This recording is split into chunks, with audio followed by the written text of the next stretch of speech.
দর্শক, city corporation নির্বাচন 2015 উপলক্ষে সময় টেলিভিশনের বিশেষ অনুষ্ঠান ভোটের সময় আপনাদেরকে স্বাগত জানাচ্ছি। আমি তুষার আব্দুল্লাহ। আজ ভোটের সময় আমার সঙ্গে যোগ দিয়েছেন নগর পরিকল্পনাবিদ স্থপতি মোবাশ্বের হোসেন এবং লেখক ও অভিনেতা খায়রুল আলম সবুজ। আপনাদের দুজনকে স্বাগত ভোটের সময়। আমি একটু সবুজ ভাইকে দিয়ে যেতে চাই। আমরা অনুষ্ঠান শুরুর আগে আপনি বলছেন যে আমরা নগরবাসীরা নগরে শুধু কষ্টটাই বুঝি, নির্বাচন কতটা বুঝি জানি না, কিন্তু নাগরিকরা কষ্টটা বুঝি। হ্যাঁ, নাগরিকরা তো প্রতি মুহূর্তে কষ্টটা বুঝছে। নগরে বসবাস করে নাগরিক কিছু সুবিধা, এটা তো খুব চাইতেই পারে মানুষ, তাই না? ডিজায়ার। কিন্তু নগরটা নগরই হয়ে উঠছে না। সেক্ষেত্রে আমরা কি পাবো? যে ব্যাপারটি হয়েছে তাতে করে প্রতি পদে পদেই আমরা বলছি যে এ আর বাসযোগ্য নেই। এবং আপনিও বলেন, আমিও বলি, সেও বলে, সবাই বলে, তুমিও বলো, যে অবস্থাতে প্রতিদিন আমরা যাতায়াত করি, থাকি, সব কিছুতেই মনে হয় যে বোধহয় বাসযোগ্য নেই। এখন বাসযোগ্য কে করবে?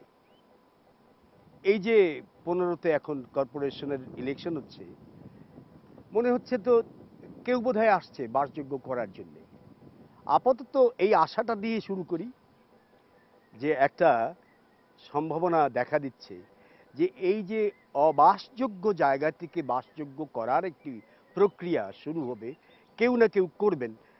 আশা হয়, আশা জাগে, মনে হয় যে এই মানুষের মধ্য থেকেই সেই মানুষ আসবেন। নগর কেন নগরী হয়ে উঠছে না, বা যে বাসযোগ্য নগরী কেন হয়ে উঠছে না? অবশ্যই এটা ভাই। ওয়ান অফ দ্য মেজর কারণ হচ্ছে আমাদের নীতি নির্ধারক যারা, তারা এটা চান না, অথবা জ্ঞাতসারে চান না, অথবা অজ্ঞাতসারে চান না। যেমন উনি খুব আশাবাদী, আর পৃথিবীর সব জায়গাতেই সিটি কর্পোরেশনই সবচেয়ে বড় শক্তিশালী শক্তি, এবং মানুষকে সমস্ত আশা আকাঙ্ক্ষা পূরণ করার দায়িত্ব নিয়েই তারা কিন্তু কাজ করেন। ইলেকশনে আসেন। কিন্তু বাংলাদেশের এই সব জায়গার মিউনিসিপ্যাল চেয়ারম্যানের যে ক্ষমতা আছে, শুনলে আপনারা আশ্চর্য হবেন, ঢাকা মেয়রের কিন্তু সেই ক্ষমতাটি নাই। যেমন ছোট্ট একটা এক্সাম্পল আমি যদি দিই, যে ঢাকা সিটি কর্পোরেশনের মেয়রের কোনো বিল্ডিং ভাঙারও ক্ষমতা নাই, অনুমোদন দেওয়ারও ক্ষমতা নাই, কোনো কিছুই করার নাই। আর একেবারে অচেনা অজানা মফস্বলের একটি চেয়ারম্যান সাহেবের খবর নেন, ওনার অনুমোদন ছাড়া ওখানে একটি বিল্ডিং বানানো যায়। পৌরসভা। পৌরসভা। ক্ষমতাটি চিন্তা করেন কিন্তু, যে এবং পানির লাইন, মেয়র চেয়ারম্যান সাহেবের সাথে আলাপ করেন, you will get the water পৌর কানেকশন। মেয়র এটা দিতে পারে। এখন ঢাকা শহরের মেয়র সাহেব আপনাকে পানি দেওয়ার জন্য কাউকে বললেন, উনি পানি দেবেন কি না দেবেন মেয়র সাহেবের কিছুই করার নাই, কারণ পানি দেওয়ার মালিক ওয়াসা, উনি কোনোভাবে মেয়রের কাছে দায়বদ্ধ না। এখন আসেন, আমরা আবার এটাকে আরো দুর্গতিতে কিভাবে নিয়ে গেছি, এটা চিন্তা করলে ভয় লাগে। ঢাকা শহরকে আমরা আবার দুই টুকরা করেছি। তা আমি কয়েকদিন আগে একজন মেয়র প্রার্থী, উনি বিরাট আলোচনায় নিয়ে এসেছিলেন আমাদেরকে নিয়ে, প্ল্যানার্সদেরকে নিয়ে। তা আমি বললাম যে 1 নম্বর হচ্ছেন আপনি অর্ধেক মেয়র, দুই নম্বর হচ্ছে যে অর্ধেক ঢাকার মেয়র। তা বললো যে তাতে তো কাজ ভালো হওয়ার কথা। আমি হ্যাঁ, আপনি মশা দূর করে ফেললেন, আর আপনার প্রতিবেশী আরেক মেয়র মশা চাষ করলো, তাতে আপনার মশা দূর করার কোনো বেনিফিট কি আপনার এলাকা লোক পাবে? উনি উত্তর দিতে পারলেন না। নাম্বার 2, আমরা যে আচ্ছা তারপরেও ধরে নেন আপনি অর্থশালী ব্যক্তি, আপনি দেশ ও জাতির জন্য আপনার জীবন পণ করলেন, আপনি রাস্তা সোনা দিয়ে মুড়িয়ে দিলেন, কিন্তু আপনার অপর পারের উনি আপনাকে পছন্দ করেন না, উনি ওই জায়গা থেকেই সমস্ত রাস্তা খারাপ করা আরম্ভ করলেন, ওই পার্টিকুলার রোডে। জনগণ কি আপনার ওইটুক জায়গাতেই গাড়ি চড়বে? সে তো পুরো ঢাকাতে মুভ করবে। তাহলে আপনার এই সাকসেস টোটাল ফেলিওর। অর্থাৎ সামগ্রিকভাবে বাংলাদেশে, পৃথিবীর ইতিহাসে বোধহয় এই একটি মাত্র সিটি কর্পোরেশন আছে যেখানে মেয়রের হাতে কোনো ক্ষমতা নাই। বাস্তবে কিন্তু প্রচন্ড রকম ক্ষমতাশালী হওয়ার কথা মেয়রের। আমরা যদি পূর্বের ঢাকা শহরকে চিন্তা করি, 15 জন এমপি যে জনবল ইলেক্ট করে, সেই 15 জন এমপির এলাকার ভোটারের মাধ্যমে একজন মেয়র নির্বাচিত হতেন। আর তাকে জবাবদিহি করতে হয় কার কাছে জানেন? এলজিডি মন্ত্রীর কাছে। উনি একজন এমপি, অথবা এমপি নাও হতে পারেন, সরকার প্রধানমন্ত্রী মনোনীত একজন মন্ত্রী হতে পারেন। তাহলে এই মেয়রের দুরবস্থাটা আপনারা বুঝে উঠতে পারেন। ঢাকা শহরে দায়িত্ব নিয়ে আছে প্রায় 50 ঊর্ধ্বে স্বাধীন প্রতিষ্ঠান, সংস্থা, সেবা সংস্থা, যারা কোনোভাবেই মেয়রের ধার ধারেন না। এবং প্রায় আইনে কানুনে বলা আছে মেয়র সাহেব ডাকলে ওনারা মিটিংয়ে আসতে বাধ্য। ওনারা করেন কি, যে মানুষগুলির কোনো নির্ধারিত বক্তব্য দেওয়ার ক্ষমতা নাই, রাইট নাই কোনো ব্যাপারে, আমি অনেকগুলি মিটিংয়ে জি, যেহেতু attend মানে করেছি, প্রতিনিধি পাঠিয়ে দেন। হ্যাঁ, এমন প্রতিনিধি পাঠায়, ওনাকে কিছু জিজ্ঞেস করলে আমাকে তো খালি করতে বলেছে, আমি একটি রিপোর্ট দেব, কিন্তু কোনো মতামত দিতে পারবো না। তাহলে এই 50টি প্রতিষ্ঠানের যদি 10 জনও এই ধরনের অদ্ভুত প্রতিনিধি পাঠান, তাহলে মেয়রের কি দুরবস্থা হতে পারে, যেখানে মেয়র 15 জন এমপির এলাকার মানুষের ভোটে, বা এখন যদি আমি ধরি 7 বা 8 জনের ক্ষমতা নিয়ে বসছেন, তার কাছে একজন প্রতিনিধি যে আমি পাঠাচ্ছে একটু একজন সবুজের কাছে যাই মন্ত্রণালয়। আবার। এই যে অর্ধেক মেয়র, এটা মুবাশশির ভাই বলছে, পাশাপাশি যে অকার্যকর ব্যবস্থা, এই যে মানে প্রতিনিধিত্ব শুধুমাত্র, কিন্তু তার কিছু বলার নাই, শোনা নাই, কিন্তু সে পরিকল্পনা যেখানে হচ্ছে সেই সভায় প্রতিনিধিত্ব করছেন, কিন্তু মূল লোকগুলো আসছেন না, তারা কথা শুনছেন না, কথা বলার তাদের অধিকার নেই, বা অধিকার থাকলেও কেউ তোয়াক্কা করছেন না। এই একটা পরিস্থিতিতে আপনি অনেক মানে প্রত্যাশা করছেন। এসব ক্ষেত্রে আমার থেমে যেতে হচ্ছে। আপনি যা বললেন সে ব্যাপারগুলো আমার মাথায় নাই, আমি জানি না। কিন্তু তাহলে আমার এখন মনে হচ্ছে কি হচ্ছে, তাহলে আর কি দরকার, একে এমনিই চলতে থাকবে। না না না, একটা জিনিস হলো কি, একটা কথাগুলো তো শুনে দেখুন ভালোই লাগছে, কারণ এটা একটা মঞ্চের মতোই মনে হচ্ছে, বেশ কথাবার্তাও সেরকম বলা যাচ্ছে। একটা জিনিস, কোনো একটি গন্তব্য তো থাকবে যে আমি এই রাইট এই জায়গাটিতে গন্তব্য যাব, আছে। একটা পৌঁছানোর গন্তব্য, পৌঁছানো, জি। পৌঁছানোর তো একটা গোল থাকতে হবে, টু অ্যাচিভ। এখন ধরেন যে পরিবেশ পরিস্থিতি তৈরি হয়ে আছে যেটা আপনি বললেন, সেক্ষেত্রে যদি কোনো মেয়র আসেন, তিনি তো কোনো কাজ করতে পারছেন না। তা কাজই ইতিপূর্বে কেউ করতে পারেন না আচ্ছা, তো। কাজই যদি না হয়, তাহলে কি করে এর উন্নতি হবে সেটা তো আমি বুঝতে পারছি না। সেটা সে সম্পর্কে তাহলে আমার তো কিছু বলার নেই। না, বলা নেই, কিন্তু কেন করতে কিন্তু আমি পারছেন চাই, না, আমি চাই, আমি হ্যাঁ চাই। করেছিলেন, সেই জায়গাটা হচ্ছে যে কেন অতীতের আহ, জনপ্রতিনিধিরা বা নগর পিতারা পারেননি কাজ করতে। দেখেন আমাদের পরিচিত এবং রাজনৈতিকভাবে প্রচন্ড শক্তিশালী ব্যক্তি হানিফ সাহেব, উনি মেয়র হয়েছিলেন, ইলেক্টেড যে মেয়র 94 সালে। মেয়র হওয়ার কদিনের ভিতরে হি রিয়েলাইজড অল দিস প্রবলেম, এবং উনি শেষ দিন পর্যন্ত একটি যুদ্ধ করেছিলেন, নগর সরকার করতে হবে।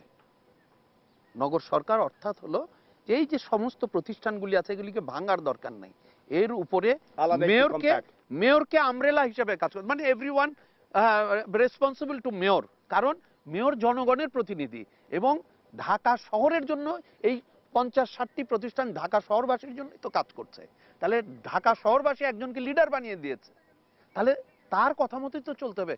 কথা মতো না চললে অন্তত তার কাছে জবাবদিহি তো করতে হবে, তাকে জানাতে তো হবে। জানা সিস্টেমের মধ্যে তো থাকতে হবে। এক্স্যাক্টলি। আমরা এখন মনে করি এই যে বর্তমান ইলেকশনে, আমি মনে করি 45 বছরে আমরা পদার্পণ করেছি বাংলাদেশ, আর এই ছেলে খেলা বন্ধ করে দিতে হবে। এখন যারা মেয়র হয়েছেন, ঢাকা শহরের উন্নয়ন নিয়ে একটি কথাও বলার দরকার নাই। প্রত্যেক মেয়রের একটি স্লোগান হওয়া উচিত, আমি মেয়র হলে নগর সরকার করার জন্য আন্দোলনে নামবো, জনগণ যেন আমার পাশে থাকে, এবং যারা ইলেকশনে হারবেন তারাও যেন আমার পাশে থাকে। That should be the slogan. দেখেন, চিন্তা করেন, এই ঢাকা শহর পৃথিবীর ভিতরে একটি রাজধানী, যে রাজধানী এই ধরনের একটা অপূর্ব সুন্দর রাজধানী পৃথিবীর কোথাও নাই। ঢাকা শহরের চারপাশে 4টা নদী, পৃথিবীর কোন রাজধানীর চারপাশে সুইট ওয়াটারের 4টি নদী আছে আমার জানা নাই। তাহলে এটাকে আমি স্বর্গ বানাতে পারি, এবং আমি প্রায়ই প্রত্যেক টেলিভিশনে একটি কথা বলি, আমাদের কোরআনের পাতা খুললেই যখনই আল্লাহ তাআলা বলেছেন স্বর্গ বেহেশতের কথা বলেই বলছেন ওই যে যার নিচে যে নদী প্রবাহিত হয়েছে, তাহলে ঢাকা শহর তো স্বর্গ। এবং আমরা যে স্বর্গ বানাতে পারি, ওই যে আপনাকে একটু আগে বললাম যে ভয় পাওয়ার কিছু নাই, আমরা যে পারি, আমাদের ইয়ং জেনারেশনরা যে পারে, ঘুরে দাঁড়াতে পারে এবং স্বাধীনতার সুফল মানুষের দোরগোড়ায় পৌঁছে দিতে পারে, সে ক্ষমতাটি তাদের মধ্যে রয়েছে। আপনি তো ঢাকাতেই বসবাস করেন, আপনি তো ঢাকা সম্পর্কে জানেন। আপনাকে অর্থ বিনিয়োগ করেও যদি আমি বলতাম যে আপনি কিছুক্ষণ এই হাতির ঝিলে একটু গোসল করে আসেন, আজ থেকে 10 বছর আগে আপনি কি করতেন? আর এখন আপনি চিন্তা করেন এই যে পরিবর্তন, এবং প্রচন্ড একটা দুর্গন্ধময় অগ্রহণযোগ্য একটি জিনিসকে আনন্দময় পরিবেশে পরিবর্তন করা এবং ওই স্বর্গের কাছাকাছি নিয়ে যাওয়া, ক্ষমতা আমাদের বাংলাদেশের ছেলেরাই।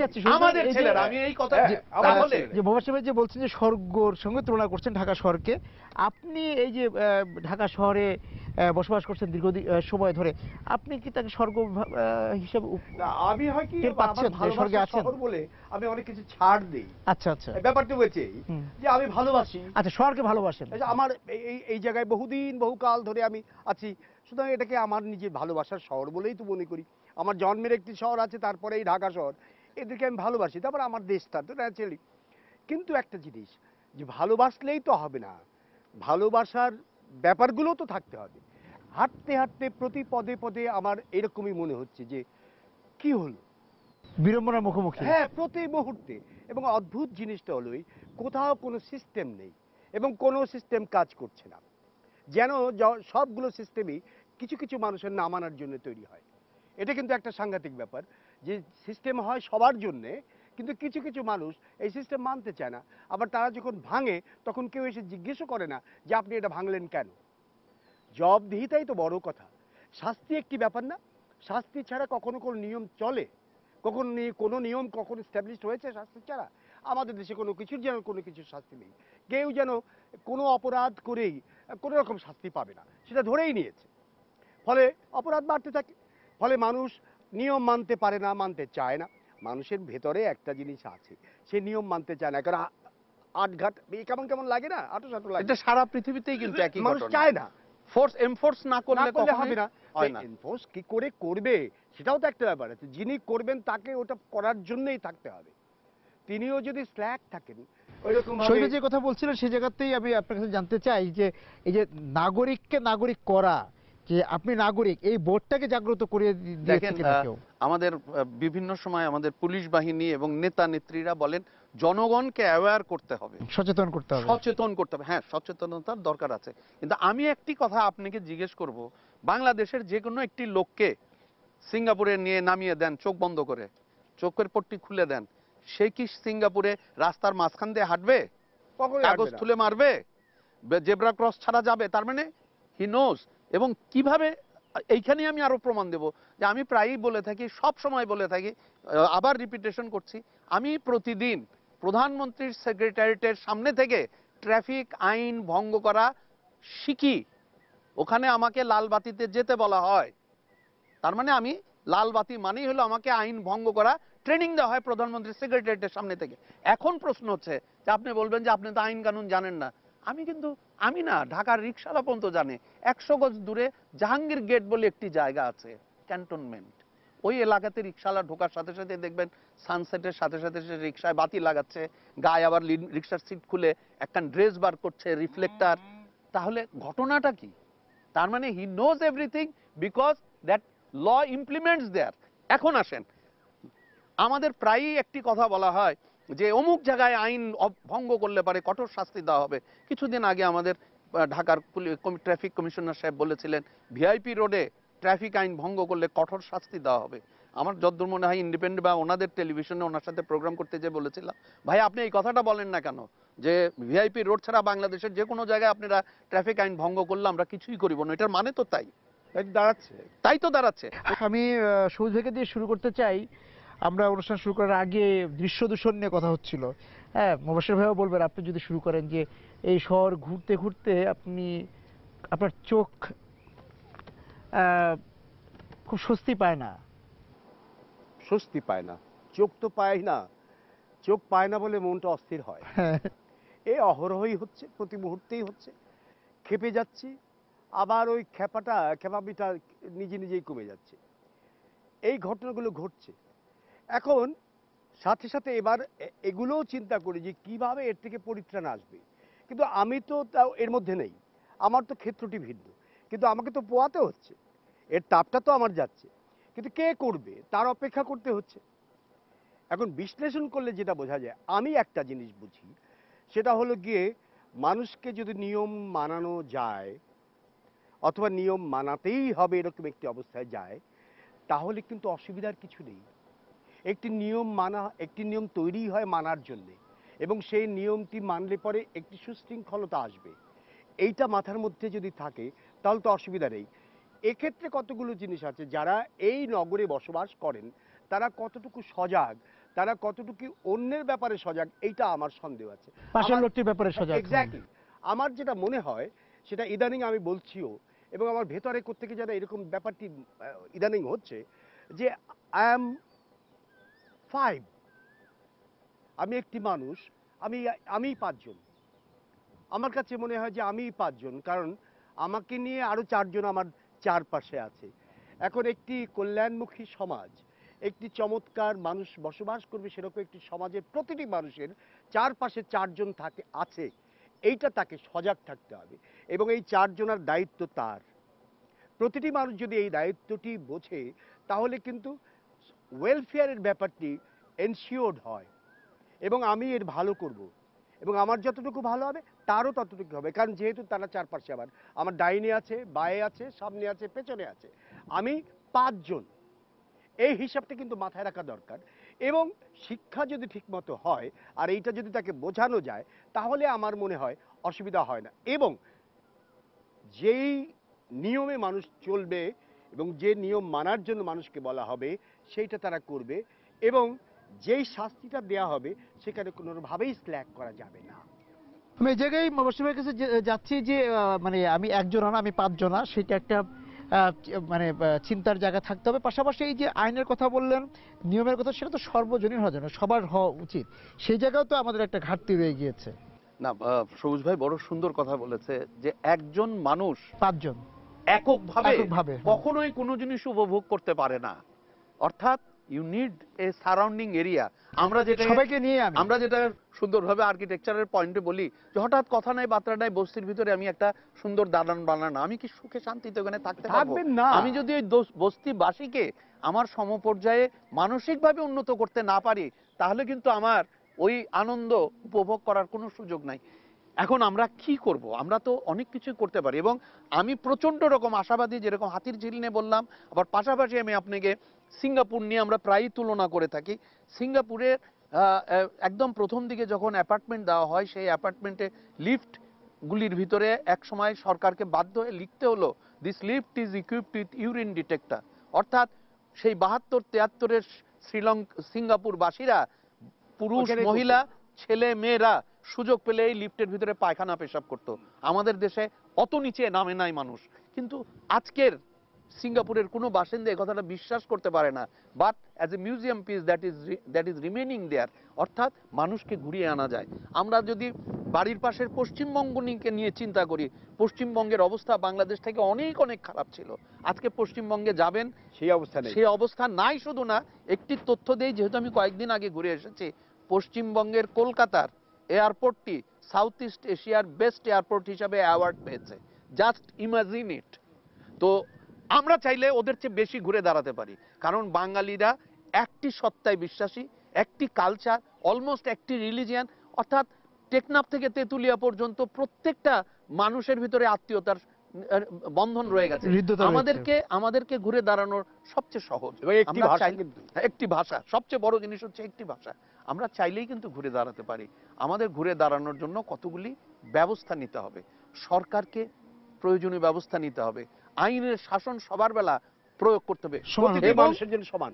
এবং প্রায়ই বলা হয় ট্রাফিক আইন মানো, ওই চুরি ডাকাতি বন্ধ করো না। আইন হচ্ছে এমন একটা জিনিস, সমগ্র দেশে সর্বক্ষেত্রে অ্যাট এ টাইম আইন প্রয়োগ করতে হবে। ট্রাফিক সপ্তাহ বলে কোনো জিনিস থাকবে না। কেন ট্রাফিক? তার মানে 7 দিন আমি আইন মানবো আর তারপরে মানতে হবে না? এই অদ্ভুত কথা আমার কাছে অবাস্তব, অগ্রহণযোগ্য লাগে। তারপরে এই অবস্থা থেকে যদি আমরা বেরিয়ে আসতে চাই, তাহলে আমরা বেরিয়ে আসতে পারি। আমাদের সে ক্ষমতা আছে, শক্তি আছে, সামর্থ্য আছে। আমরা একটি কথা বলি আর্কিটেক্টস প্ল্যানার্স হিসাবে, যে architects, engineers, planners and the intellectuals can come up with excellent proposal, excellent design, but implementation solely lies with the politician. Political decision is very important. আমরা এখানে পলিটিক্যাল ডিসিশন নেওয়ার ব্যাপারে দেখব, প্রায় দেখা যাচ্ছে যে এগ্রিকালচার সেক্রেটারি এগ্রিকালচারের উপর ট্রেনিং নিয়ে আসার পর দিনই উনি হয়ে গেলেন পুলিশদের সেক্রেটারি, পুলিশের সেক্রেটারিকে হঠাৎ নিয়ে যে বসানো হলো এগ্রিকালচার সেক্রেটারি। এই যে এই জায়গাগুলি থেকে আমাদেরকে বের হয়ে আসতে হবে। আর ঢাকা সিটিকে যদি আমরা মানুষ করতে চাই, সরকারকে, বিশেষ করে চিটাগাংয়ের চেয়েও ঢাকার দুরবস্থা অনেক বেশি, কারণ ঢাকাতে প্রধানমন্ত্রী এবং অল মিনিস্টার্সরা বসবাস করেন। ওনারা মেয়রকে কোনো অবস্থায় ক্ষমতা দিতে চান না। যদি মেয়রকে ক্ষমতা দিত, আমি দুই একটা এক্সাম্পল দিই, তাহলে কি করতো? মেয়রের হাতে যদি পূর্ণাঙ্গ ক্ষমতা থাকতো, সরকার চাইলেও খালেদা জিয়ার বাড়ির সামনে ইটের ট্রাক, বালুর ট্রাক রাখতে পারতো না। এক, সরকার চাইলেও, দল চাইলেও আওয়ামী লীগের অফিসের সামনে মিটিং বসতো না রাস্তা বন্ধ করে, বিএনপির অফিসের সামনে মিটিং বসতো না। ঢাকা শহরে এই দুটি দলের আইডেন্টিটি খোঁজার জন্য খালি ব্যানার দেখলেই চেনা যায়, সেই ব্যানার ঝুলানো যেত না। এই জিনিসগুলি কিন্তু মেয়রের ক্ষমতার ভিতরে, কিন্তু আমরা এই ক্ষমতাগুলি তাকে যারা exercise এই করার সুযোগ দায়িত্বগুলো দিচ্ছি পান না। তারা কি সুন্দর থেকে অনেক দূরে সবুজ ভাই? আমার কাছে মনে হয় যে একটা প্রসেস আছে। যে মানুষটিকে আমি অত্যন্ত সুন্দর মনে করি, সুন্দর মনের, নগর সাজাবেন বা এই দায়িত্ব পালন করবেন, তাদের সঙ্গে সুন্দরের দূরত্ব আছে কিনা? সুন্দর মানুষকেও তো দেখেছি যে একটা ছকে পড়ে যান। যাকে সুন্দর মনে করি তাকেও কোনো এক সময় মনে হয় যে এই মানুষটি আগের মতো নেই। তার মানে কি ওখানে একটা ছক আছে, ওখানে গেলেই মানুষটি এরকম হয়ে যায়। এই যে আপনি বললেন বহু কিছু কিন্তু আমরা জানি না, কিন্তু ভেতরে গেলে ওগুলো জানা যাবে। আমার মনে হয় এইটা যে সুন্দর মানুষটিও কোনো একটি জায়গা থেকে বোধহয় একটি অসুন্দর ছকে মানে একটা পড়ে যান, বৃত্তের মধ্যে পড়ে যায়, একটা বৃত্তের মধ্যে পড়ে, এবং তার পক্ষে সম্ভব নয় সেরকম অনেক কিছুর মধ্যে গিয়ে পড়েন। সুতরাং সুন্দর মানুষটি যদি ওই আগের মতো সুন্দর থাকেন তাহলে বোধহয় ওইটা করা সম্ভব নয় তার জন্য, ওই জায়গাটিতে সাস্টেন করাই তার জন্য সম্ভব নয়। সেই জন্য বোধহয় ওই রকম হয়ে যান। উনি হয়তো অসুন্দর হন না, কিন্তু কিছু কিছু ব্যাপারে উনি আর পারেন না বলে ওই অবস্থা। আমি তাহলে ছকটি ঠিক করা দরকার। সৌজ ভাই, আমি ওই মানুষটাকে সম্পর্কে এইটুকুই বলতে চাই, উনি পৃথিবীর সবচেয়ে অসহায় ব্যক্তিতে পরিণত হন আচ্ছা, ওইখানকার অবস্থা। না, তা তো মনে হয় অবস্থা দৃষ্টি তাই মনে কারণ হচ্ছে। আমাদের ঢাকা সিটির মেয়ররা পৃথিবীর ভিতরে সবচেয়ে শক্তিশালী অসহায়। শক্তিশালী অসহায়। কারণ শক্তি, জনগণের সমস্ত শক্তি তার নিয়ে আসেন, কিন্তু প্রচন্ড ভাবে অসহায়। এই অসহায় মানুষটিকে শক্তিশালী করার জন্য মানে তার পাশে গিয়ে দাঁড়াতে হবে জনগণকে, এবং সরকারকে বুঝতে হবে যে মেয়রকে সুন্দর করা মানেই শহরকে সুন্দর করা, শহরকে সুন্দর করা মানেই সরকারকে সুন্দর করা। এই জিনিসটাকে যদি আমরা নিয়ে আসতে পারি তাহলে আমরা বা মেয়রকে শক্তিশালী করা মানে রাষ্ট্র শক্তিশালী হওয়া। রাষ্ট্র অটোমেটিক্যালি Naturally, আর খুব তাড়াতাড়ি সুন্দর। ঢাকা শহর কিন্তু চাইলে সিঙ্গাপুরের চেয়ে কয়েক হাজার গুণ বেটার বানানো সম্ভব। ওই যে আমি বললাম 4টি নদী, আর এখানকার মানুষের সৌন্দর্য বোধ যে জিনিসটি আছে, আমরা আবারও হাতির ঝিল দিয়েই প্রমাণ করতে পারি যে সমগ্র ঢাকা শহরকে আমরা হাতির ঝিলে পরিণত করতে পারি। সে ক্ষমতা আমাদের আছে। এইটাকে যদি আমরা সঠিকভাবে ব্যবহার করতে পারি, এই অসুন্দর যে মানুষটি অসহায়, সেই মানুষটাকে যদি আমরা সহায় হিসাবে দাঁড় করাতে পারি, তাহলে ঢাকা শহর পৃথিবীর একটি শ্রেষ্ঠ নগরীতে পরিণত হবে। চিটাগাং সমুদ্রের পাড়ে একটি সিটি কর্পোরেশন, আপনি স্বপ্ন দেখেন না, সমুদ্রের পাশে, সমুদ্রের হাওয়া আপনার গায়ে লাগছে, তার পাশে পাহাড়, টিলা পাহাড় সহ একটি শহর। কি সুন্দর! এ তো কল্পনা করা যায় না। সৃষ্টিকর্তা আমাদেরকে কিভাবে দিয়েছেন যে চিন্তার বাইরে। আমরা একটু সমন্বিত প্রচেষ্টা চালালেই, সঠিকভাবে একটু চেষ্টা চালালেই সমগ্র বাংলাদেশে আমাদের চেহারা বদলিয়ে দিতে পারি সারা পৃথিবীর বুকে। আমার মনে হয় যে সেরকম সম্ভাবনা আমাদের অবশ্যই আছে। না, যে এবং শুরুও হয়েছে। এবার একেবারে যারা নগর পিতা বা মেয়র হবেন তাদের কাছে আপনার ব্যবস্থাপত্রটা কি কি চাচ্ছেন? আমি চাই এইটাই, যে আমাকে একবারও যেন না বলতে হয় যে এই যে নগরটি অযোগ্য হয়ে গেল বাসের। অ্যাটলিস্ট শুরু হোক। একদিনে তো আর না, কিছু করা এটা যাবে না। সময় লাগবে। এই যে আমার বাড়ির সামনে রাস্তাটা, এইটা একটা চমৎকার কংক্রিট করা একটা রাস্তা ছিল। এইটা এখন যে সে যখন তখন এসে কাটে, এবং কাটতে কাটতে এমন হচ্ছে রিক্সাওয়ালা ঢুকতে চায় না এখন, যে আপনাদের এই বাড়ির এই গলির মধ্যে তো এই অবস্থা। তা এখন কে কেটেছে এবং কে কেন ঠিক করছে না সেটা তো বুঝতে পারছি না। কিন্তু দুর্ভোগ, আগে ছিল সুন্দর, এখন একটা অসুন্দরের কাণ্ড হয়ে গেছে। তো সর্বত্র তাই হচ্ছে।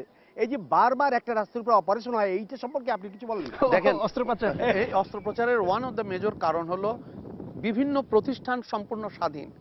এবং এখানে একটি জিনিস মনে রাখতে হবে, আমাদের প্রধানমন্ত্রী বিশেষ করে বলেছেন ঢাকা শহরের প্রধান শহরের রাস্তাগুলি কংক্রিটে করার জন্য, যাতে অপচয় কম হয়, রাস্তাগুলি ভালো থাকে, টেকসই হয়। তো এইখানে কংক্রিটের রাস্তা কিন্তু একবার কাটলে আপনি আর রিপেয়ার করতে পারবেন না।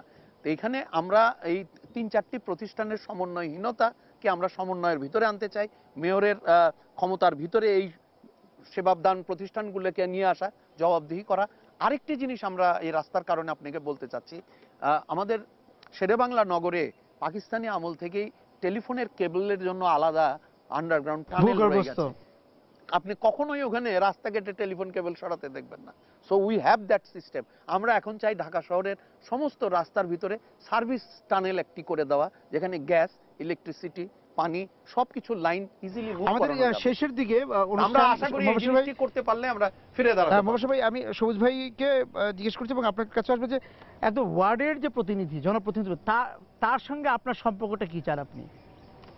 এখন হয় কি, তো মেয়র তো অনেক দূরে। হ্যাঁ হ্যাঁ, ওয়ার্ডের যেটা হয়, আমাদের কখনো প্রয়োজন যদি না পড়ে স্পেসিফিক্যালি কোনো একটা ডেফিনেট কাজে, তাহলে তার সাথে দেখাও হয় না কোনো কালে।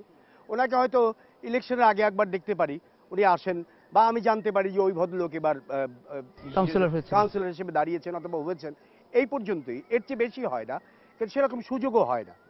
এর বলছি আমার ব্যক্তিগত কথা, কিন্তু আশেপাশে যারা আছে তার সাথে যে খুব বেশি যোগাযোগ হওয়ার কোনো সম্ভাবনা আছে আমার সেটা মনে হয় না।